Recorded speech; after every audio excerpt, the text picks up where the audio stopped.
열어 보이고 깨달아 들어가게 하는 바로 불지견을 열어주는 경전이다. 이런 말을 했어요.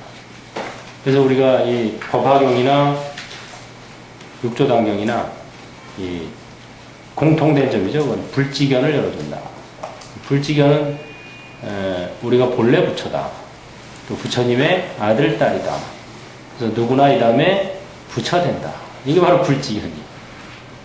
그래서 좀 빨리 되고 더디 되는 차이만 있을 뿐이지 결국은 다 부처 된다. 이게 불지견인데 오늘 법화경 강의 시간에도 그 상불경 보살이 나왔잖아요.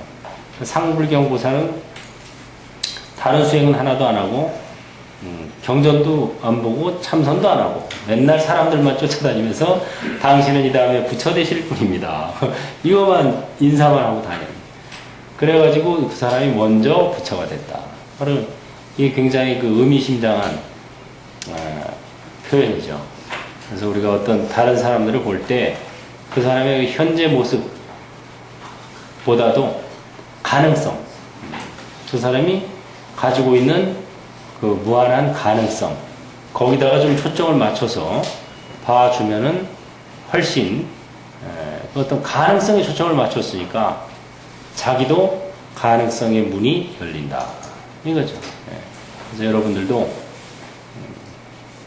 남편의 현재 모습만 보고 구박하지 말고 가능성을 보고 자꾸 당신은 뭐 되실 분입니다. 대통령 되실 분입니다. 사장님 되실 분입니다. 이사가 되실 분입니다. 당신은 아주 슈퍼맨 같은 가능성이 있는 분입니다. 이런 식으로 이렇게 가능성을 봐주고 또 부인도 마찬가지고 또 원로 스님을 볼 때도 현재 모습만 보지 말고 스님은 아주 국사가 되실 분입니다. 국사함에 사시니까 이러면 듣는 사람도 기분 좋고 또 맞아 내가 열심히 해야지 열심히 해서 정말 명실공히 국민들의 이 사람 멘토라 그러잖아요. 그렇죠? 국민들의 멘토가 되는 스님이 돼야 되겠다. 이렇게 이제 본인도 분발심도 일으키고 또 주변에서도 이렇게 이제 가능성을 자꾸 부추겨주면은 자기도 이제 어떤 자기가 가지고 있는 가능성이 개발되고 이러는데 현재의 좀 허물이나 또 그릇된 점 이런 데만 자꾸 초점을 맞추다 보면은 사람이 자꾸 쭈그라들어요.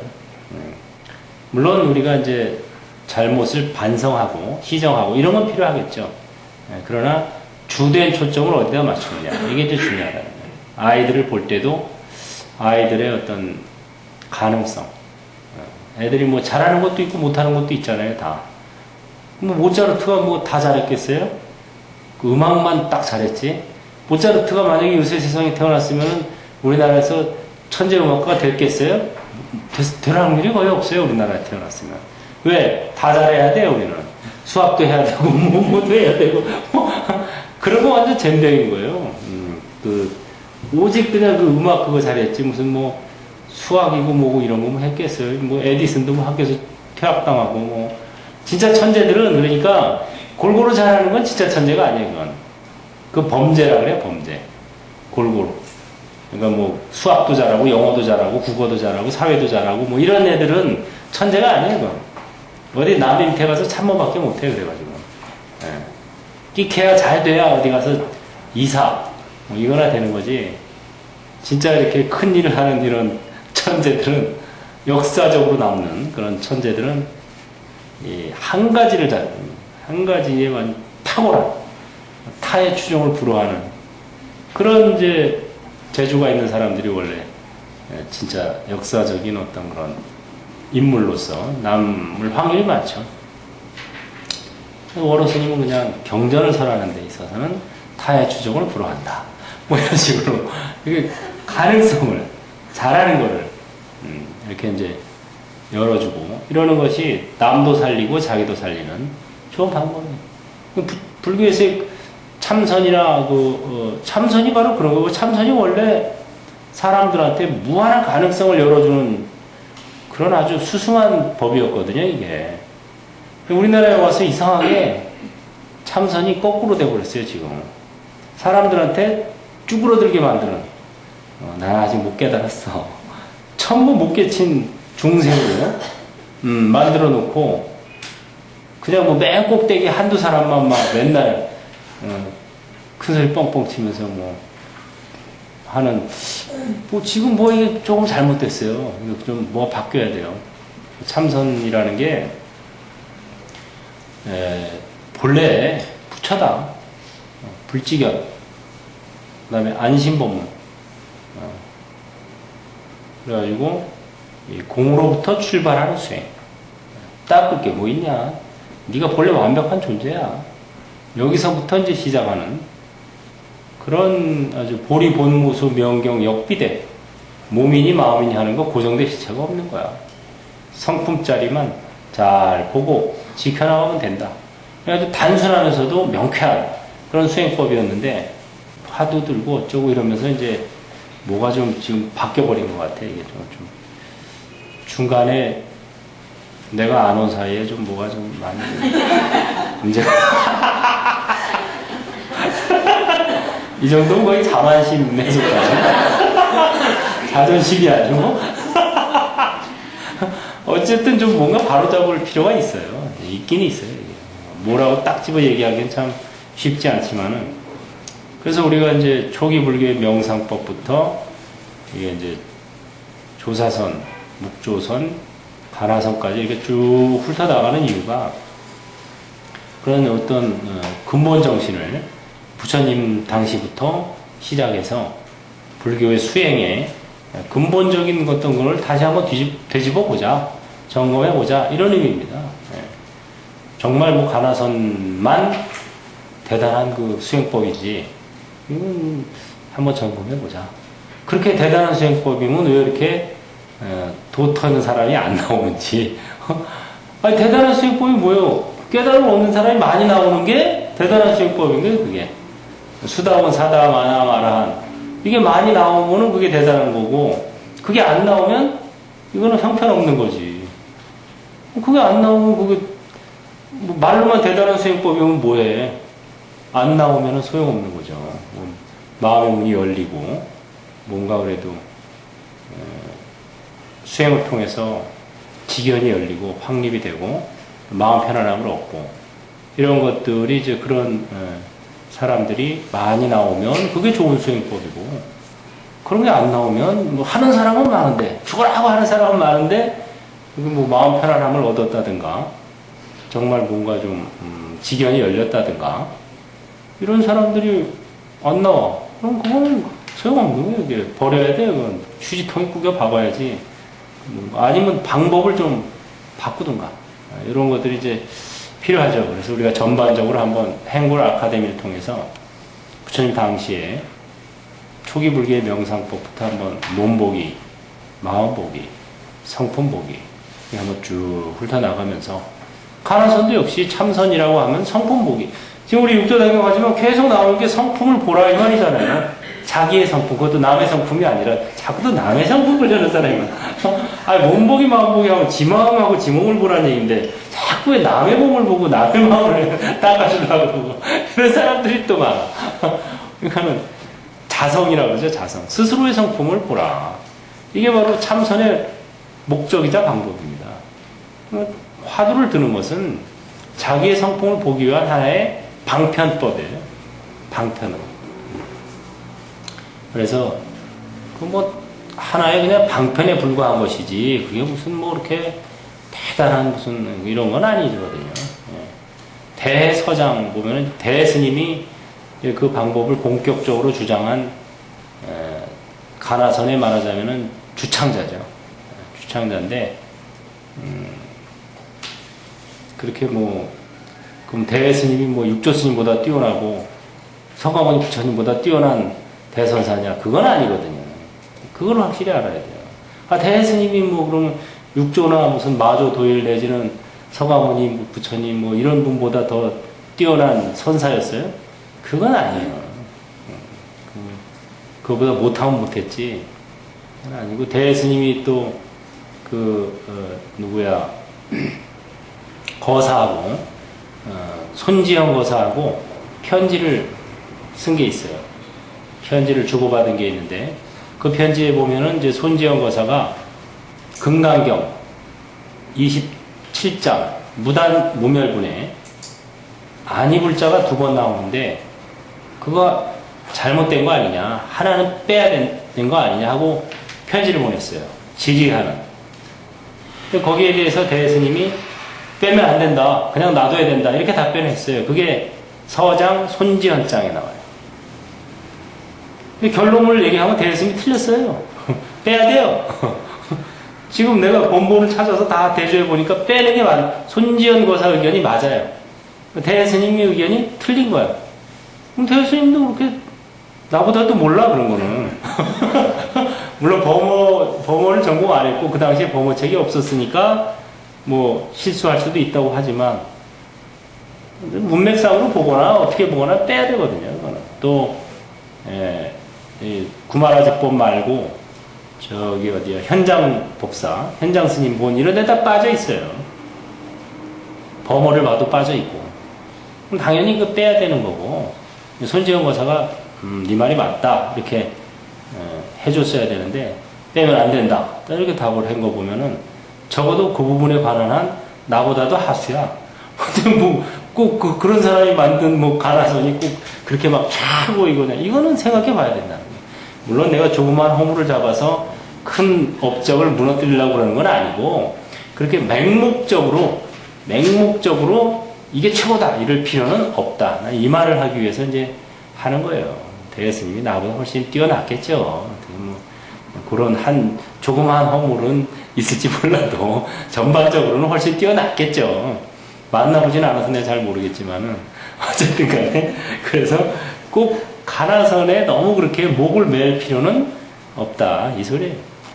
공부가 되는 사람이 많이 나오면 그게 훌륭한 수행법이고, 공부가 되는 사람이 안 나오면 그게 열등한 수행법인 거예요. 뭐 그래서 뭐 꼭 그 수행법 자체가 훌륭하다, 열등하다 이렇게 얘기할 수는 없죠. 그래서 어쨌든 이 육조단경의 수행법은 육조 스님이 권장한 방법은 가나서는 아니다, 이건 분명해요. 육조 스님이 권장한 방법은 뭐예요? 예? 마하바냐바라미를 구념 심행하라. 이게 육조 스님의 수행법이에요. 우리 중생들에게 권장한, 그 말로 조계종이라고 그러면서 왜 육조 스님이 권장한 수행법을 알아야 돼요? 그게 앞뒤가 그거 안 맞아. 그러니까.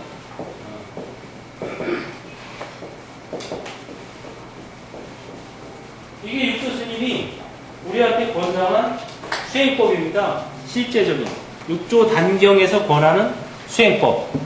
마하바냐 바라미를 구념 심행하라. 구념, 입으로 영하고, 심행, 마음으로 실행하라, 이 소리예요. 네. 행불선언이야말로, 경전교실이야말로 육조 스님의 수행법을 수행하는 곳이에요. 여기가 바로 행불이라는 말 자체가 수행 불행, 부처의 행을 수행한다. 여러분들은 이 정통파에 잘 오신 거예요. 정통파에 마하바냐 바라미를 구념 심행하라. 또 수행 불행, 행불하라. 이게 바로 육조단경의 근본 종지입니다. 근본. 그래서 내가 육조단경을 불교 방송할 때도 이걸 내가 차근차근 이렇게 강의를 해서 책까지 만든 거고, 또 계속 행불, 성불은 행불로부터 그걸 주장하는 것이고, 그 다음에 마하바냐 바라미를 염하고 듣는다. 또 그 성품을 돌이켜 듣는다. 이 방법을 자꾸 하도록 하는 거죠. 그래서 그런 방법을 통해서 여러분들이 점점점 밝아지고, 그래서 이렇게 공부가 된 분들이 많이 나오면 이게 정말 수승한 법이구나 하고 이게 증명이 되겠죠. 그러기 위해서 내가 올 동학원 때부터 계속 막 지금부터 이제 쫙대기 시작하는 거예요. 그래서 점점 해가지고 이제 훌륭한 수행자들이 많이 나오면 그러면 이제 또 다른 사람들도 하게 되겠죠. 자, 그런 이야기들이 여기 이제 쭉 있습니다. 그래서 그 248쪽 대사께서 말씀하셨다. 거기부터죠? 예, 거기 한 본문만 읽어보세요. 대사께서 말씀하셨다. 법달이여 이러한 것이 법화경의 일승법이니라. 아래로 내려가면서 삼승을 낳는 것은 미혹한 사람을 위한 까닭이니 그대는 오직 일부승만을 의지하여라. 네, 이거 삼승 일불승 이거는 뭐 법화경에서 나온 얘기를 하는 거예요. 성문, 영갑, 보살 이건 삼승. 그 다음에 부처 이것은 일불승이다. 그래서 성문은 아라한이고 이미 깨달은 사람이에요. 영갑도 부처님이에요. 빠째가 붓다. 성문도 이미 깨달은 사람이고 영갑도 이미 부처고 근데 왜 보살보다 아래에다 놨느냐. 이걸 잘 음미해야 된다 그랬죠. 보살은 아직 못 깨달았어. 이건 상구보리 하화중생 위로는 깨달음을 구하고 아직 못 깨달았으니까 구하지. 그 다음에 아래로 중생들을 제도한다.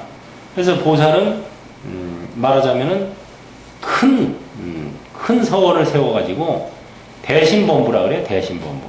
아주 마음이 큰 범부다. 중생은 중생인데 마음이 큰 중생이다 이 소리예요. 그러니까 조그마한 이게 아라한이나 영각보다 오히려 낫다 이거죠. 불교는 깨달음의 종교이기도 하지만 그러나 만약에 그냥 깨달음의 종교이기만 하면은 보살이 아직 못 깨달았으니까 이미 깨달음을 얻은 아라한이나 영각보다 아래에 놔야지. 깨달음의 순서로 보자면. 근데 못 깨달은 보살을 왜 이미 깨달음을 얻은 그런 사람보다 더 위에 놓느냐. 깨달음보다 더 중요한 게 있다 이거예요. 그게 뭐예요? 서원. 중생제도의 서원. 이게 더 중요하다. 그러니까 보살을 위에다 놓은 거예요. 그래서 중생을 제도하려면은 중생들과 연을 맺어야 제도가 된다 그래요. 부처님의 삼불능이 있다 그랬죠? 삼불능이 뭐예요? 첫째. 연이 없는 중생은 제도할 수 없다. 두 번째는 업장을 대신 해줄 수 없다. 부처님도. 또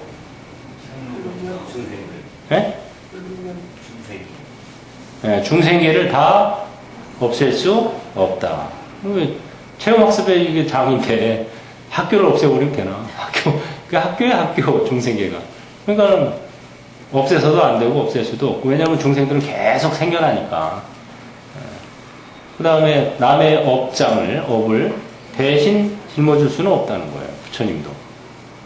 그리고 연이 없는 중생은 제도할 수 없다. 그래서 연이 있어야 제도가 된다 그래요. 그래서 부처님이 탁발을 다니는 이유는 연을 맺기 위해서 중생들하고 연을 맺기 위해서 탁발을 다니는 거예요. 탁발을 안 다녀도 부처님이 얼마든지 임금이나 뭐 귀족이나 이런 부자들이 줄을 섰죠. 서로 공양 올리려고. 예? 줄을 섰지만 그러나 일부러 탁발을 다니시는 이유가 이제 연을 맺는 거죠. 그 밥을 먹으면서. 그래서 이 성문이나 연각은 이미 깨달음을 얻었지만 중생들과 연이 아직 부족해요. 얼마 없어. 있어도 몇 명 없어요. 그렇기 때문에 보살은 아직 깨달음을 못 얻었지만 보살행을 통해서 수많은 중생과 연을 맺어가고 있기 때문에 부처가 되면 완전 대박 나는 거지. 아주 크게 터트리는 거지.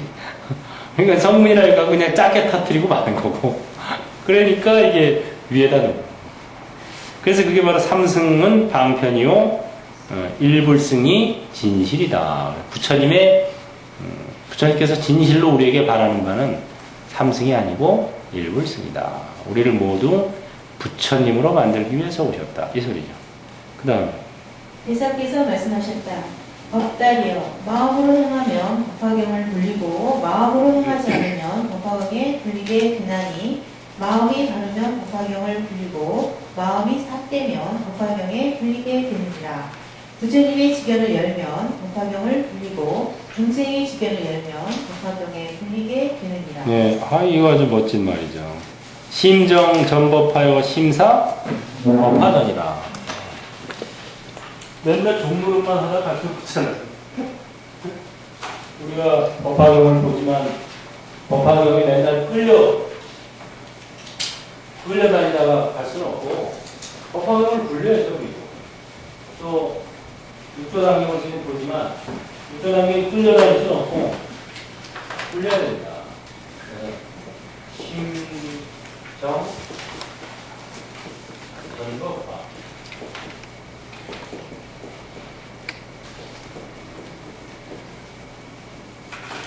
심사 법화죠.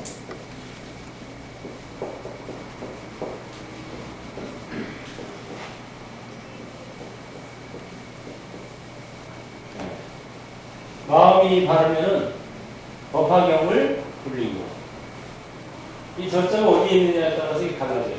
마음이 삿되면 법화경의 굴림을 당한다. 피용사가 되는 거지 뒤에 있으면.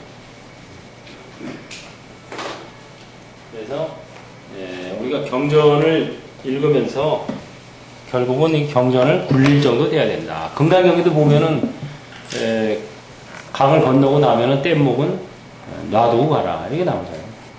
뗏목이 고맙다고 그냥 뗏목을 짊어지고 다닐 필요는 없다. 그래서 이 부처님의 직연을 열면 법화경을 굴리고 중생직연을 열면 법화경에 굴리게 된다. 부처님의 직연이 바로 주인공 사상이고 중생직연이 종 사상입니다. 종 노릇을 면치 못하면 계속 법화경을 주님으로 섬기고 법화경의 종이 되던가 하나님을 주님으로 섬기고 하나님의 종이 되든가 술을 주님으로 섬기고 술의 노예가 되든가 마약을 주님으로 섬기고 마약의 노예가 되든가 똑같은 얘기예요 이게. 똑같아. 대상만 다르지 그 체계는 똑같은 겁니다. 그게 아니고 모든 것들의 주인이 되는 자기가 내가 주인이 돼서 살아나간다 이거죠. 그 다음에 기사께서 말씀하셨다. 핍서 법을 의지에 수행하면 이것이 바로 병을 굴리는 것입니다. 법닭은 한 번 받고 그 말 끝에 크게 깨달아 눈물을 흘리고 슬프며 말한다. 큰 스님이시여 실로 일찍이 법화경을 굴리지 못하였습니다. 7년을 법화경에 굴리어 왔습니다. 지금부터는 법화경을 굴려서 생각마다 부처님의 행을 수행하겠습니다. 법화경에 굴려온 거는 바로 요새 우리나라에도 많은 사람들이 법화경에 굴려오죠. 왜? 법화경을 상영하면은 그냥 좋은 일 많이 생긴대. 집에 뭐 부자 된대. 무슨 뭐 시험에 합격한대. 이게 다 법화경에 굴려 다니는 거예요. 법화경을 주님으로 섬기고, 이거 쓰면은, 이거 읽으면은 좋은 일 생긴대. 부자 된대. 합격한대. 병이 낫는데. 이게 다 굴림을 당하는 거예요. 그게 아니고, 야, 이 내용이 정말 좋구나. 우리가 종 노릇을 할 필요가 없다는 소리구나. 우리가 모두 부처 된다는 소리구나. 그걸 알고 다른 사람들에게 전해주고. 이게 바로 법화경을 굴리는 거죠. 전법. 예? 전법이 굴리는 거예요. 예. 그런 식으로 이제 해야지, 무슨 이거 사경하면 뭐에 좋다니까, 독경하면 뭐에 좋다니까, 하고 기도하면 뭐가 된다니까, 하고. 이런 것들이 다 굴림을 당하는 거죠. 굴림을 당하는 사람이 태반이죠, 지금도. 굴림을 당해서라도 하여튼 일단 불교와 열을 맺고 부처님과 그 다음에 조금 이제 진전이 되면 굴릴 수 있게 되면은 좋겠죠. 그렇다고 굴림을 당한다고 또 뭐라 그럴 건 없지. 그래서 법화경을 굴려서 생각마다 부처님의 행을 수행하겠습니다. 그래서 이게 바로 수행, 불행. 부처의 행을 수행한다. 행불이 바로 여기서 나오잖아요. 부처님의 행을 수행하겠습니다. 이게 바로 수행, 불행입니다. 거기 밑에 251조 밑에서 6번째 줄에 보면 원문에 보면 나오죠? 전법화하여 염념 수행불행하리이다 라고 나와있다. 염념 생각마다 수행불행 부처의 행을 수행하겠습니다. 이게 바로 부처의 행위가 주인의 행위라는 거예요. 굴림을 당하는 게 아니라 굴리는 거.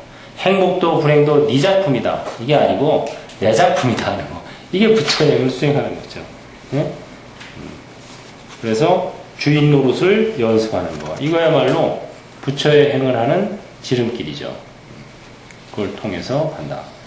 그러자 252쪽 대사께서 말씀하셨다.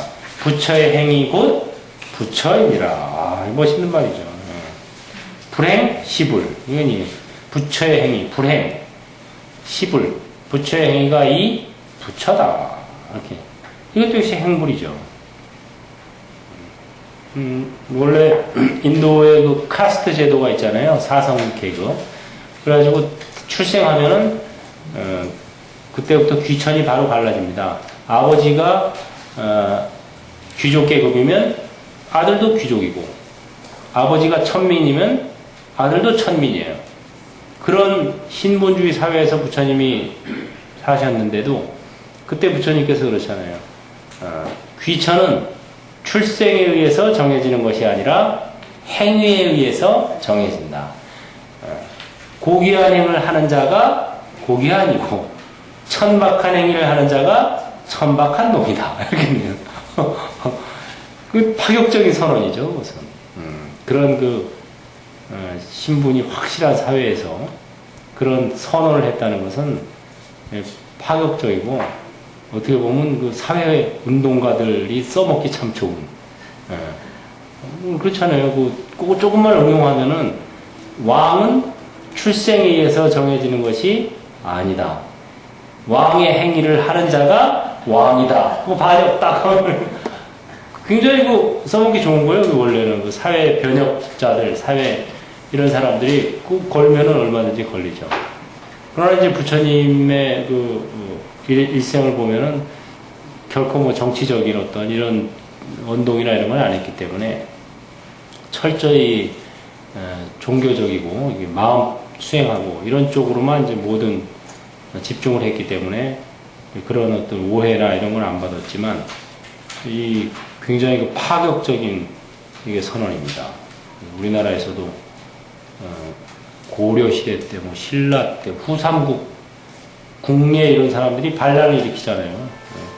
그런 것들이 다 미륵신앙, 이나 이런 출생에 의해서, 그 다음에 우리나라도 왜 삼국시대 고려 때까지만 해도 신분주의 사회였어요. 철저하게. 종이 애를 낳으면 그 애도 종인 거야. 근데, 뭐야, 출생에 의해서 결정되는 게 아니라 행위에 의해서 결정되는 거야. 그게 또 사상적 근거를 되는 거예요. 그래가지고 이제 궁예가 이제 나중에는 궁예가 원래 스님이었잖아요. 중간에 스님 노릇을 하다가 나중에 그렇게 돼서 결국 이제 그렇게 돼서 그렇게 됐습니다.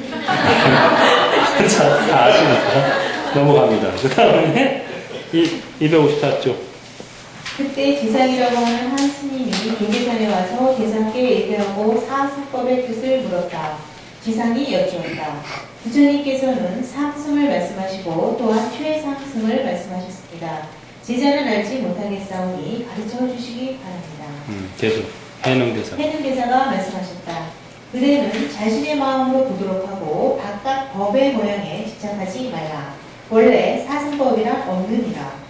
사람의 마음이 스스로 네 가지로 갈려 법에 사승이 있을 뿐이다.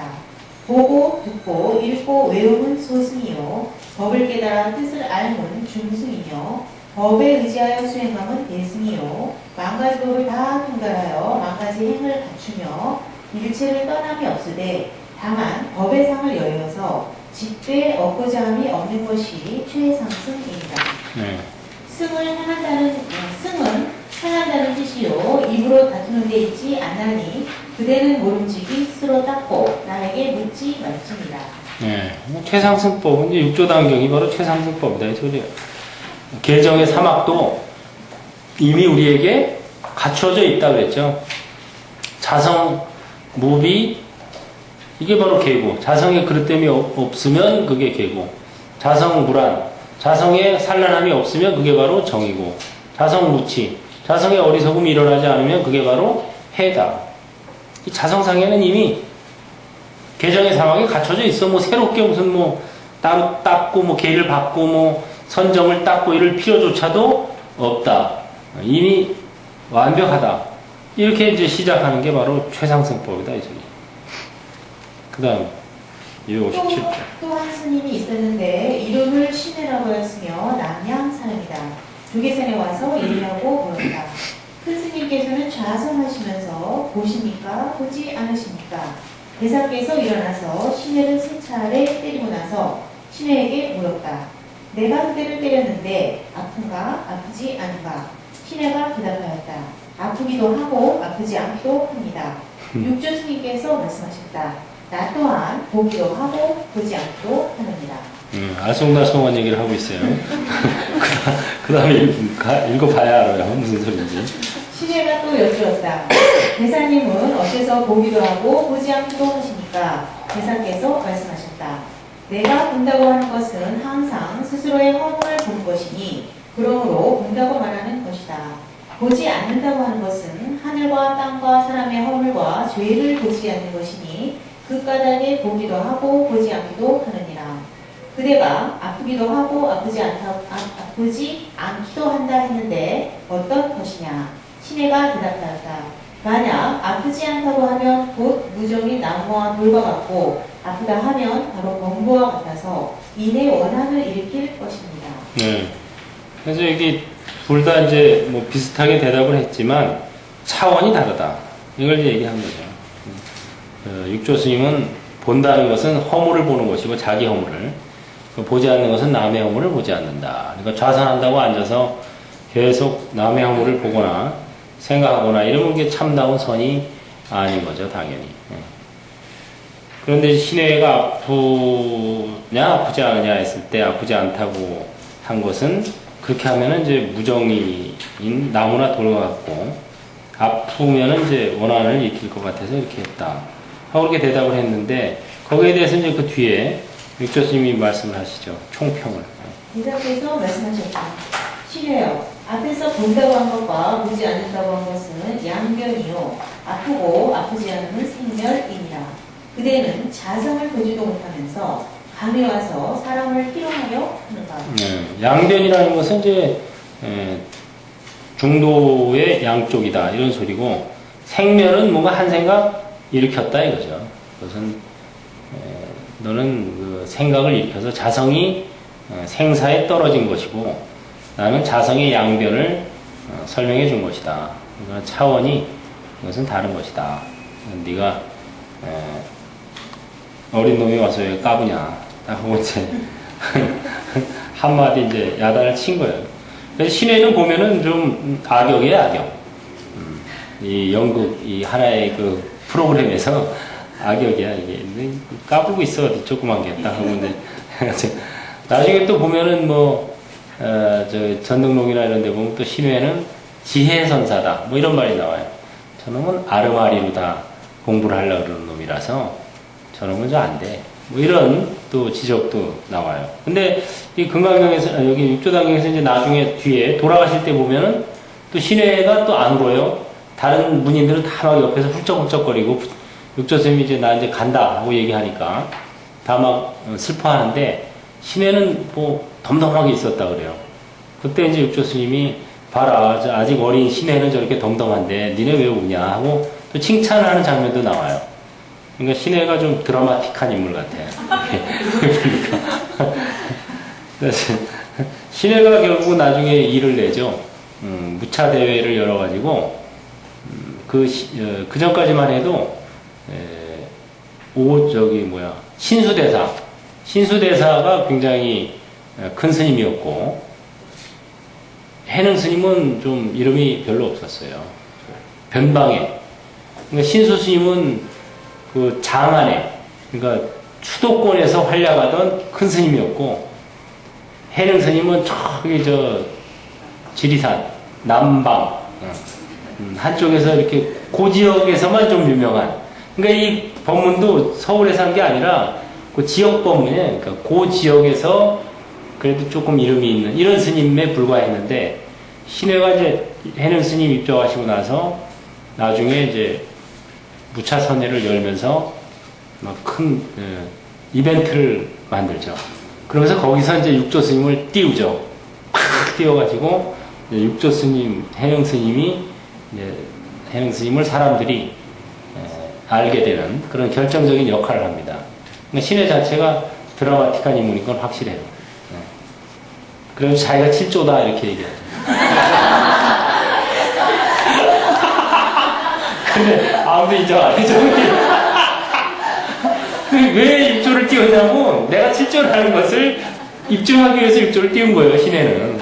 근데 아무도 인정을 안 해. 그냥 6조에서 딱, 뭐, 7조는 딱 끊어버리니까.